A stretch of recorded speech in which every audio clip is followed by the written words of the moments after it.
I'm Lina. I'm 28 years old, and I'm a social worker. I want to share with you my story of how I thought charity was a virtue, but it weakened me and ruined my life.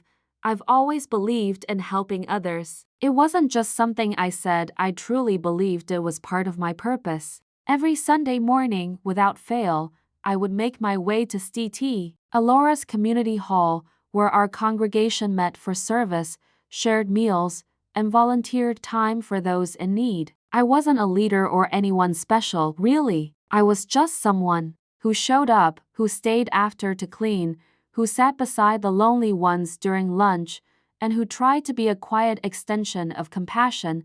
Maybe that's why what happened haunts me so deeply. It started simply, like most deceptions do. The first time I noticed him, he was standing near the church gates, his coat too large for his thin frame, a fraying duffel bag slung over his shoulder. He didn't speak to anyone at first. He just stood there, watching the crowd, eyes half lowered, but alert. A few members nodded politely as they passed, but most people were used to the transient nature of the city. Strangers come and go. People in need drift in and out of places like ours. We fed them, prayed for them, and hoped they found their way, but something about him stirred my attention.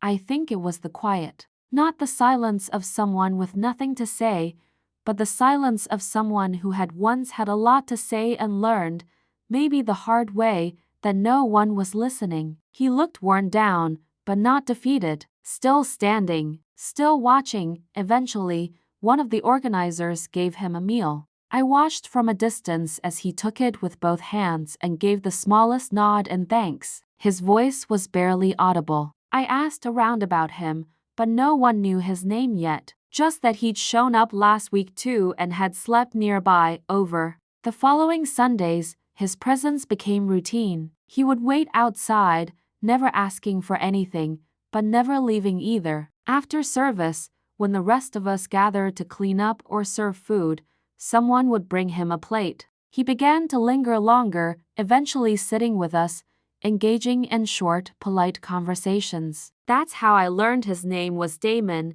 He told us he was recently released from prison. There was a hesitancy in how he said it, as if he expected judgment. And maybe he got it from some of the others. But I wasn't interested in where he'd been, only where he was trying to go. He never asked me for anything. Not directly, but he started asking other members for spare change. $1 here, 5 there. Nothing unusual. There were murmurs, whispers. Someone mentioned he'd asked the church for a bit of help and then turned around and asked individuals as well. A few eyebrows were raised. Our pastor, a man I respected deeply, quietly advised people not to give cash. He said we could help through food or resources, but not money. It wasn't personal, just policy. Some people didn't listen.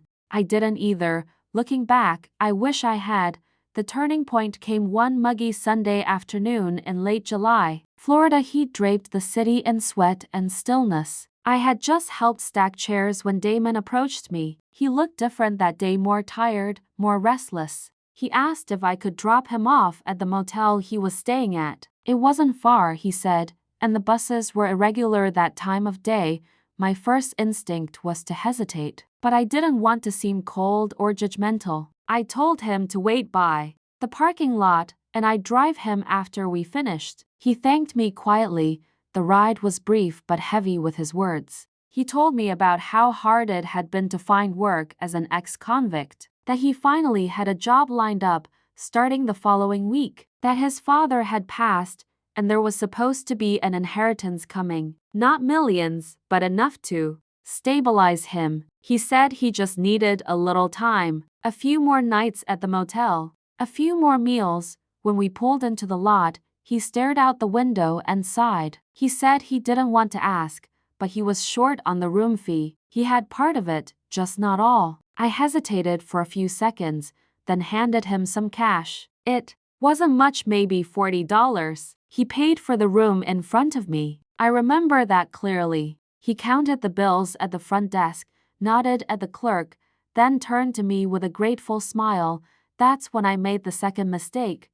I gave him my number.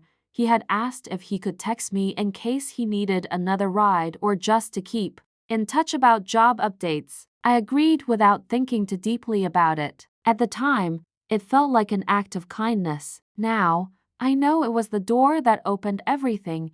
That night, the texts started. At first, they were harmless. Thank you messages, little updates, but then the tone changed. He said the job required him to have certain tools he couldn't afford. He said if he didn't have them by the morning, they'd give the spot to someone else. He said he was panicking, that this was his last shot. I didn't respond for hours. My phone had been in another room. When I finally saw the flood of messages, I panicked a little too. I felt guilty. I told myself that if this was real, and I didn't help, then maybe I'd be the reason he lost that chance. So I sent more money. He promised to pay it back. He said his first paycheck was coming soon. Then came the next crisis. Something about a fine for missing a parole check-in. I was at work, distracted, stressed. He called me in tears. He said the cops were involved. He didn't know what to do. That one cost me $275. Each time I gave, he gave a little more of his story. The inheritance was getting closer. He showed me blurry pictures of documents, names, bank statements, legal letters. He would tell me that he didn't need much more, just enough to hold him over. He said the church didn't understand him, that most people didn't, but I did. That meant something to him. I wanted to believe that was true. Then the hurricane came. It didn't hit our part of the state directly, but the warnings were enough to cause evacuations. He said the motel was closing, and he had nowhere to go. I paid for another one, then food, then another fine, then his phone bill. Then he lost his ID. Then someone stole his bag. It never stopped. At some point, I stopped believing the emergencies. But I didn't stop paying. I told myself that if I pulled away now, I'd never get my money back. That if he couldn't eat or find shelter, he'd disappear, and so were my chances of being repaid. So I kept giving, not out of kindness anymore, but out of fear. Fear that if I didn't feed the fire, it would consume what was left of my trust, my money, and my sense of control. He promised again and again that he would make things right. He named the day the inheritance would arrive. He said he'd pay me back everything and even more, just to show his gratitude. I told him he didn't have to add anything. I just wanted what I gave. He insisted, but when that day came, there was another problem. A missing document, a delayed deposit, a family dispute, one story after another, one excuse more ridiculous than the last. Still, he asked. I started to resent the sound of my phone. I would see his name and feel sick. I stopped replying for hours, then days, but the messages kept coming. He told me he was sick, he was cold, he was in danger, he begged, he cursed, he cried, he threatened. He said if I didn't help, I'd never see a dime, that he'd tell my family, that he'd expose our conversations, that it wasn't criminal anyway, just civil, just money, but it wasn't just money anymore. It was my time, my energy, my trust, my peace, my faith in people. It was the hundreds of hours spent worrying, second-guessing, and praying. The way I stopped sleeping properly. The way I avoided talking to friends. The way I started to question my own sanity. And I hadn't told a single soul, until one night, in the middle of yet another breakdown, I called my sister. The dam broke. I told her everything. I couldn't stop shaking. She didn't judge me. She didn't call me foolish. She just listened. When I was done, she said one thing: you need to stop. The next day, I told one of my closest friends. Then another. I gave them the full story. Every dollar, every excuse, every lie I believed. And they all said the same thing: you have to stop. So I did. When he texted me again, I ignored it. When he called, I let it ring. He tried every trick he knew: emotional manipulation, guilt, threats, promises, fear. But I didn't give in. For the first time in months, I chose myself. The money was gone. Almost $15,000. A number that still makes me sick to say. I'll likely never see it again. He's probably telling the same story to someone else now, using a different name, a different voice, a different lie, but I'm here. I'm still standing, and I'm finally ready to speak, not just to warn others, but to forgive myself. When you're in the middle of something painful, you don't always realize it's happening, not in full. You move through your days like sleepwalking, convincing yourself that things are under control, that it's just a rough patch, that you're being kind, being faithful, and being generous. But underneath that mask, something else is breaking quietly, slowly, and deeply. The more I gave Damon, the more I lost track of myself. At first, it was little things. I stopped buying lunch at work. I paused my weekend coffee outings. I said no to friends who wanted to meet for dinner. I'm trying to save, I would say, and they'd nod, supportive, thinking I was being financially responsible. They didn't know I was wiring money to a stranger who fed me promises. Then it started affecting my sleep. I would lie awake at night, heart pounding, thinking about the next excuse he might come up with. What if he said he was starving? What if he ended up on the streets and it was my fault? What if, God forbid, he actually died, and I had been the one person who could have helped? That guilt was a poison. It twisted my judgment and blurred my boundaries. I knew I was being manipulated, but knowing wasn't the same as escaping. I had become entangled in his crises, each one more dramatic than the last. He didn't just take my money. He took space in my mind, in my spirit, and I let him. Every time I hesitated, he would say things like, "I thought you were different," or "You're the only one who's ever helped me," and I wanted to believe that meant something. I wanted to believe that my kindness was building someone up instead of just being drained. He would always end with a promise. "Once the money clears, I'll take care of everything. You'll be whole again." I swear, but he never did, and I never was.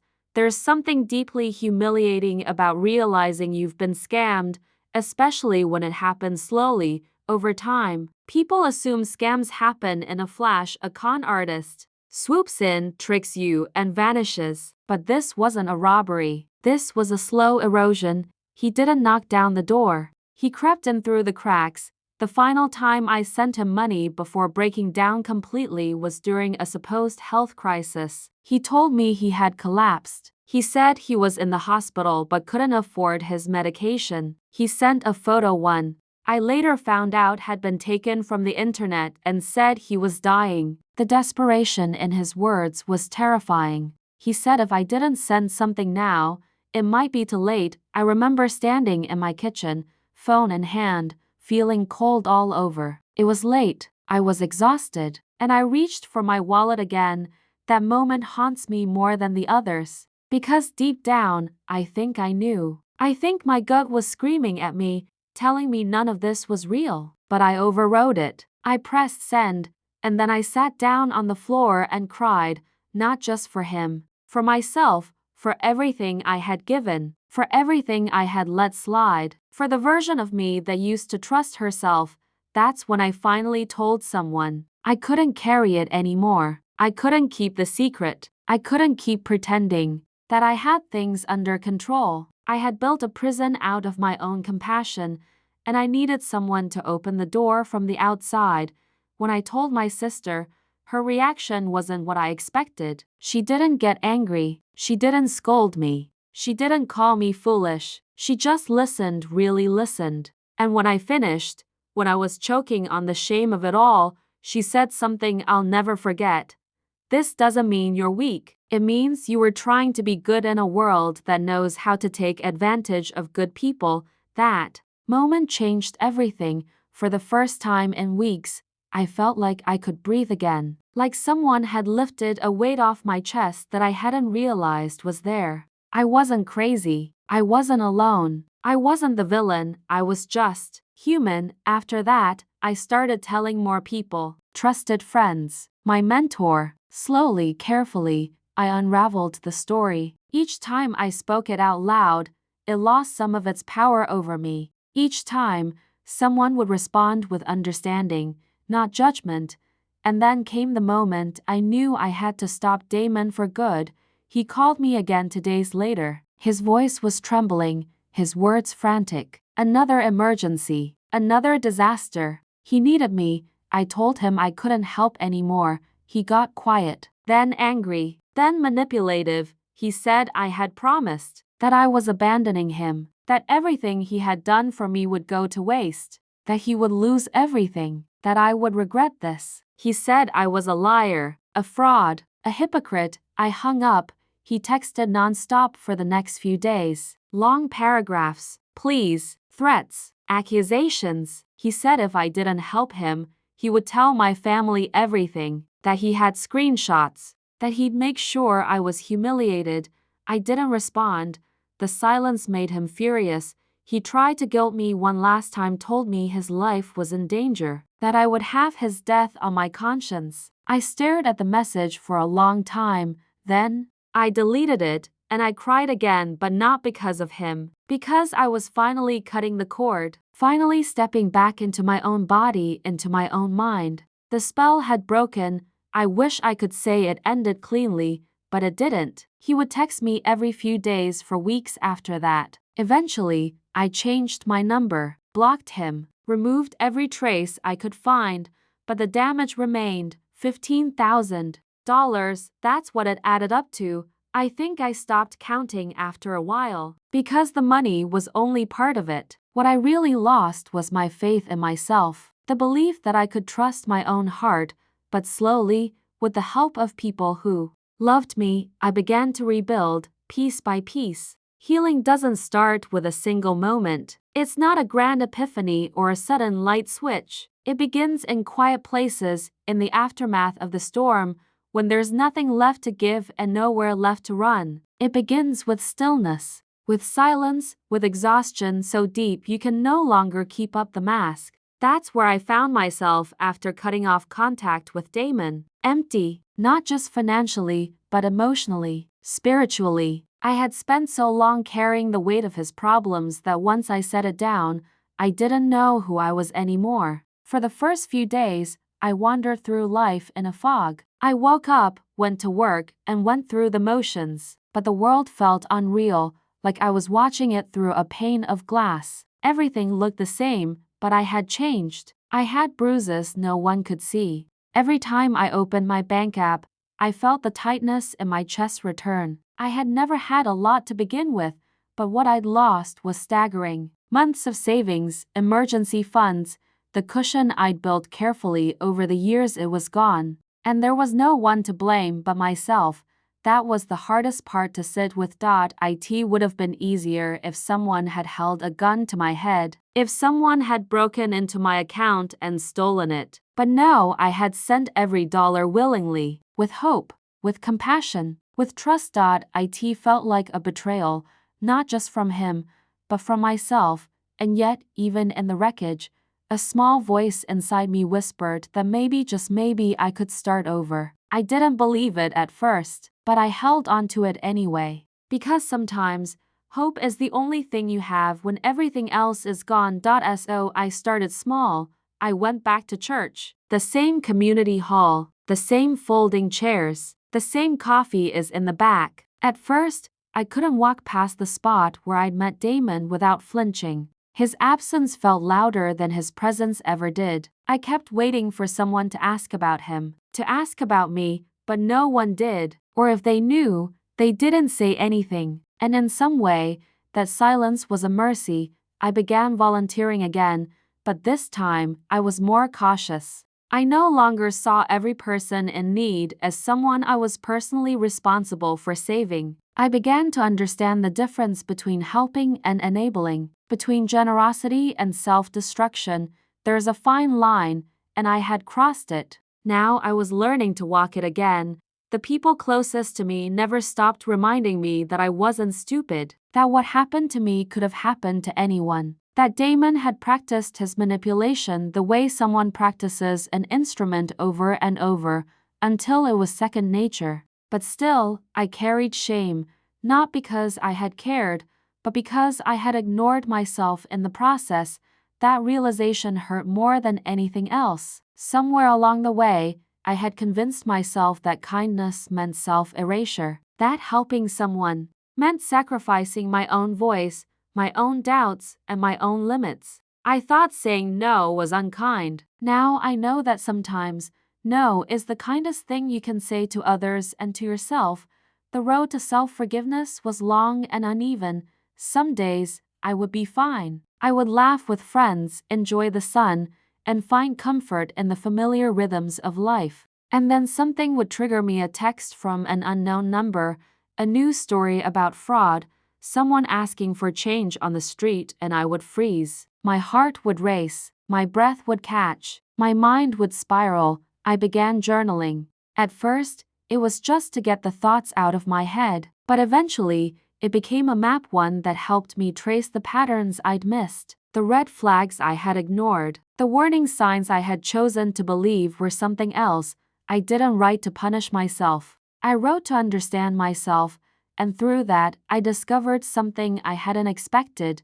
I wasn't naive. I wasn't broken. I wasn't a fool. I was someone who wanted to believe the best in people, and the world needs people like that, even if it hurts sometimes. Over time, I began to see Damon not as a monster, but as a broken man who had learned to survive through deception. I stopped viewing him as a force of evil and started seeing him as a mirror, one that reflected not just my compassion but also my deepest fears, my need to be needed, and my struggle with boundaries. That doesn't mean I forgave him, not fully, not yet, but I stopped letting him live in my head rent-free. I stopped imagining confrontations, confessions, and revenge fantasies. I stopped rehearsing what I would say if he ever came back, because I didn't need closure from him. I needed closure from myself. So I wrote him one final letter. I never sent it, of course, but I wrote every word I wanted to say. I told him how he hurt me, how he used my faith, my kindness, and my loneliness. I told him I hoped he got the help he needed. I told him I didn't hate him, but I also told him I never wanted to hear from him again. And then I burned the letter, watched the paper curl and blacken and disappear into smoke, and with it, I let go of the last thread connecting us. I wish I could say everything was perfect after that, that I bounced back, rebuilt my savings, and never doubted myself again. But healing doesn't work like that. It's not a straight line. It's a spiral. Some days I felt strong. Other days, I felt like I was right back at the beginning, but I kept walking. And slowly, I began to feel like myself again. No better than myself, wiser, stronger, softer in some places, harder in others. I learned that you can still be kind without being blind, that you can still give without being emptied, that you can trust others and still trust yourself first. Most of all, I learned that surviving something like this doesn't mean the story ends in shame. Sometimes it begins with it, but it ends in growth. There is no exact moment where pain ends and healing begins. It's a slow, quiet shift, something you don't notice until much later, like looking back at an old photograph and realizing how far you've come. That's what the months after Damon felt like. Not a clean break, but a gradual pulling away from something I no longer wanted to carry. For a while, I tried to pretend it never happened. I poured myself into routines, work, volunteering, reading, cleaning, anything that made the hours pass quietly. There's a comfort in routine. It gives the illusion of control. And after everything I had lost, control was something I craved more than peace. But I also knew I couldn't hide behind busy schedules and tidy to-do lists forever. Healing, real healing, required something I had avoided for a long time: facing the damage. So I did.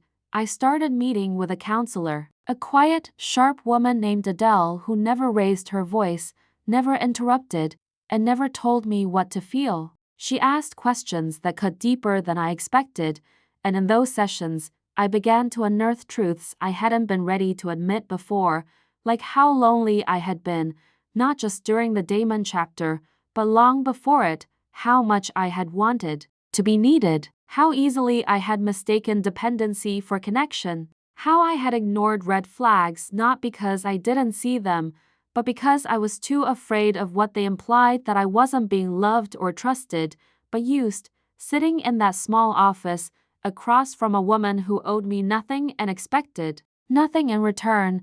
I started to put words to the ache that had lived in me for years. It wasn't just about the money. It was about being seen. I had let Damon into my life because he gave me something to attention, purpose, and a role to play. The victim narrative doesn't always allow space for that truth, but I had to face it. He didn't just manipulate me, I let myself be manipulated because I thought I was doing something noble, but real nobility doesn't ask you to destroy yourself in the process. Adele told me something during our third session that I wrote down and kept with me for months. You are not required to light yourself on fire to keep someone else warm. I read that sentence every day, and slowly, I started to believe it. I began setting boundaries in other areas of my life too. I said no when I meant no. I stopped explaining myself when I didn't want to. I stopped apologizing for taking up space, for needing rest, and for being cautious.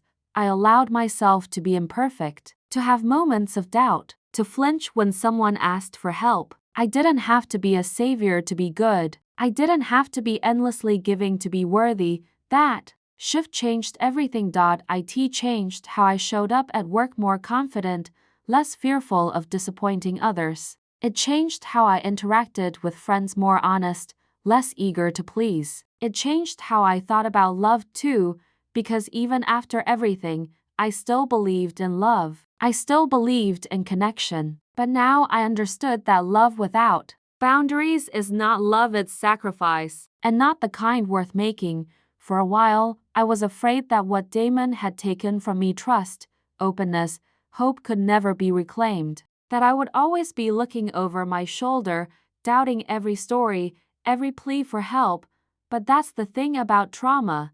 It doesn't just break you, it rebuilds you, not into who you were, but into someone wiser, someone stronger. I began talking to people again. I opened up about my experience when it felt right. Sometimes I would meet someone who had gone through something similar, and there would be a quiet understanding between us, an invisible thread of survival and empathy. We didn't need to explain the details. We just knew, and those connections mattered more than I expected.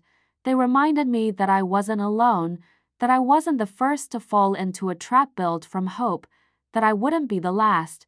But maybe, just maybe, my story could help someone else recognize the signs before it's too late. So I started writing, not just in my journal, but in essays, posts, quiet, vulnerable paragraphs I would share anonymously at first. And then, under my real name, the responses were overwhelming. People thanked me. Some cried. Some confessed their own stories. Some said they had never told anyone before. And every time I read their words, I felt a little more whole, because pain shared is pain lessened. I wasn't trying to be a hero. I wasn't trying to fix anyone. I was just telling the truth. And in doing so, I was reclaiming something Damon could never touch, my voice. That was the real victory. It wasn't in getting the money back. I never did, and I've accepted I probably never will. It was in getting myself back.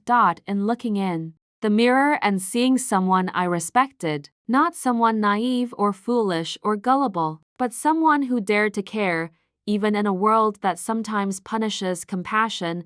I think we don't talk enough about what it means to care too much. About how society tells us to be generous, kind, and open, and then mocks us when we are, and someone takes advantage of it.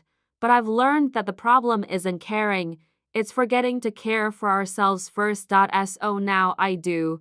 I rest. I say no, I give, but not from a place of guilt. I help, but not at my own expense. I listen, but I no longer absorb the pain of others as my own.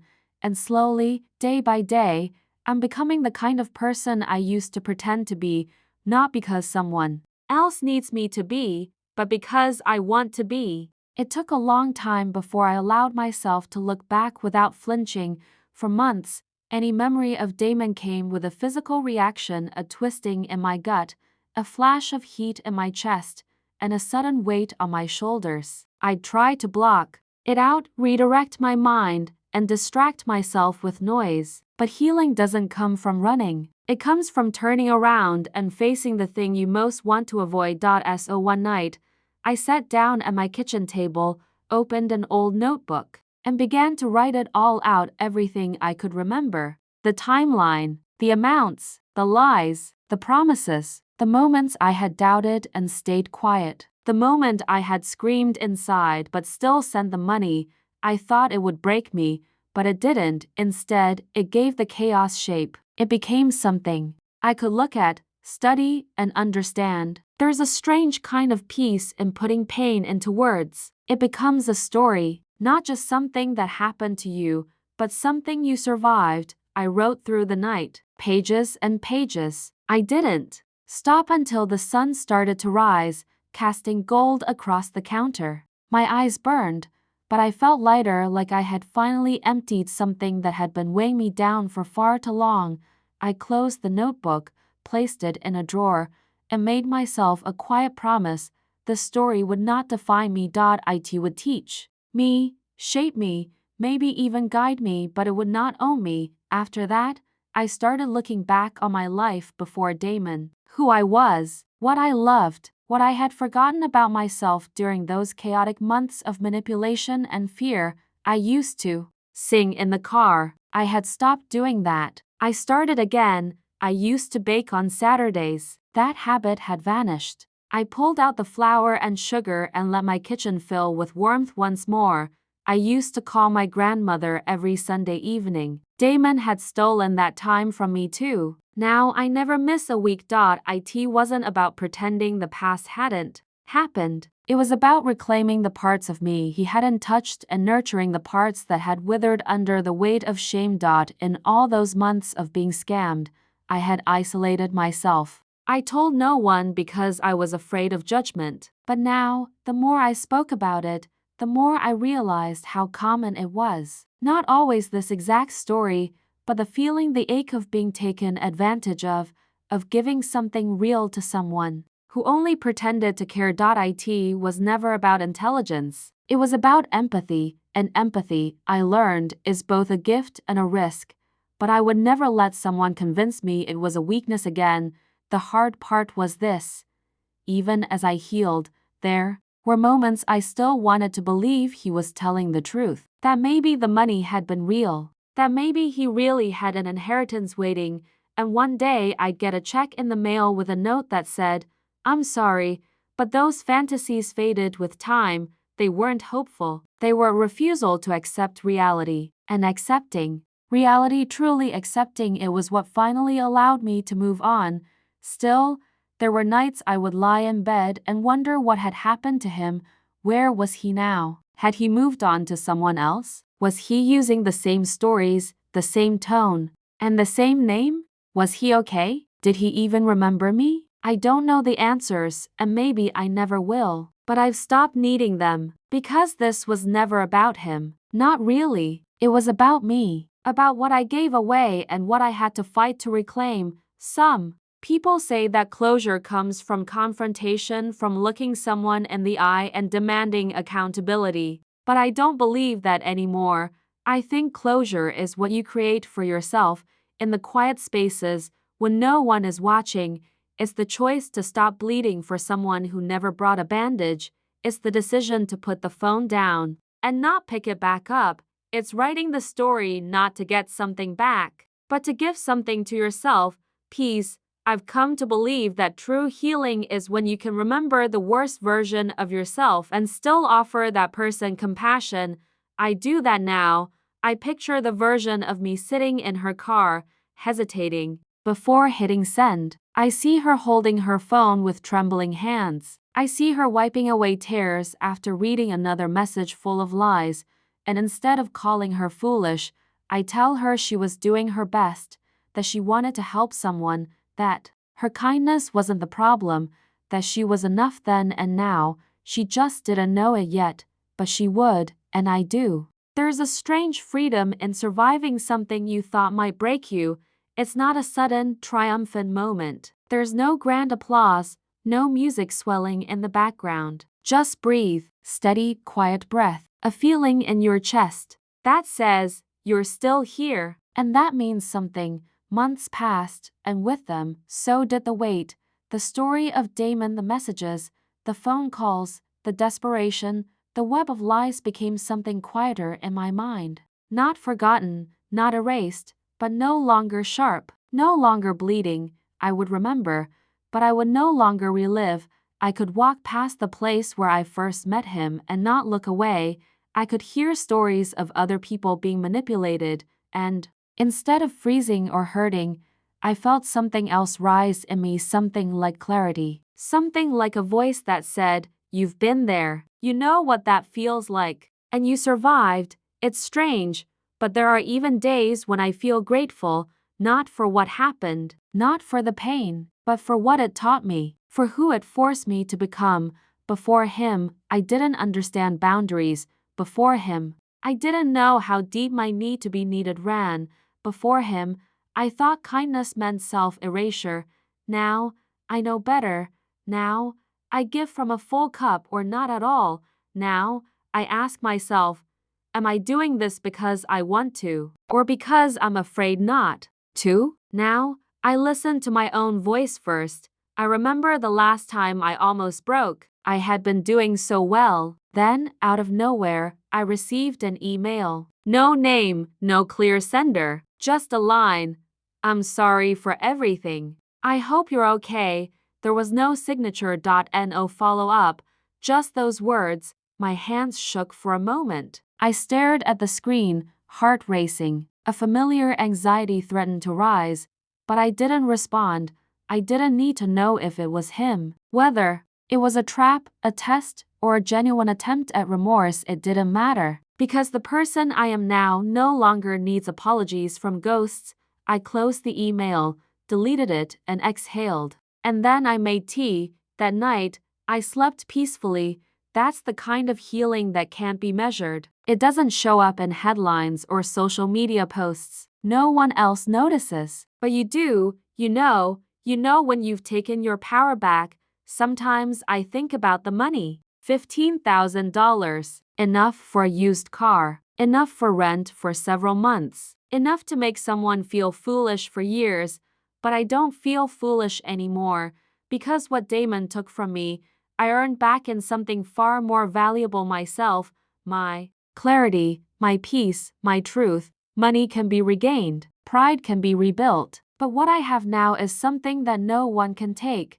The knowledge that I can go through hell and come out softer, not harder, kinder, not colder. I remember writing in my journal one night during the worst of it.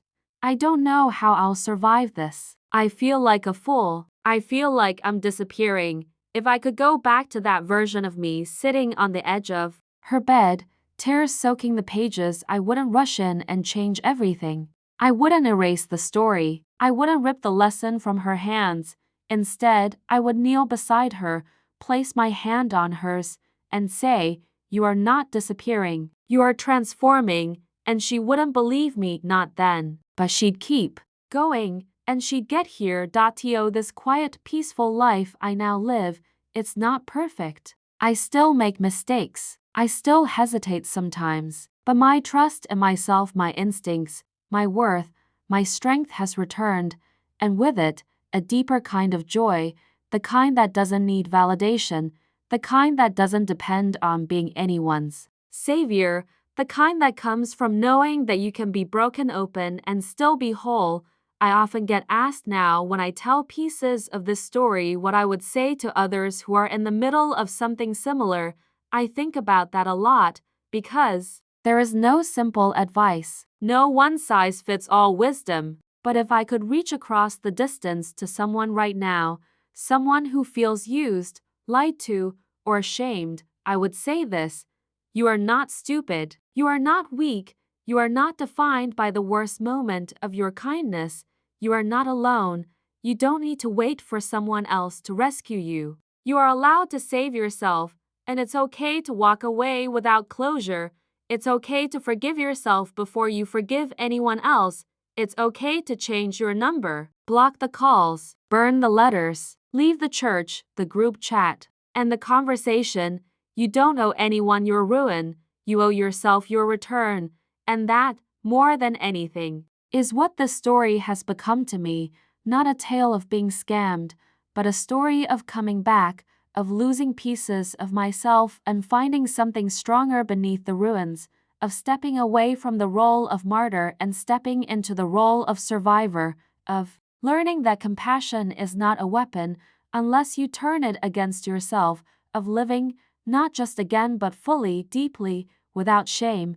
This isn't the story I thought I'd tell when I first met him. It's not the story I wanted, but it's mine, and I choose how it ends, with a version of me who sings again, who trusts herself again, who stands tall, even with scars, especially with scars, because of those marks. They're proof I didn't just fall, I got back up, and I never stopped walking. Do you think benevolence is a great virtue or a weakness when properly managed? Tell us in the comments. Thank you for listening to my story with me. Don't forget to follow and like the video for more scam stories.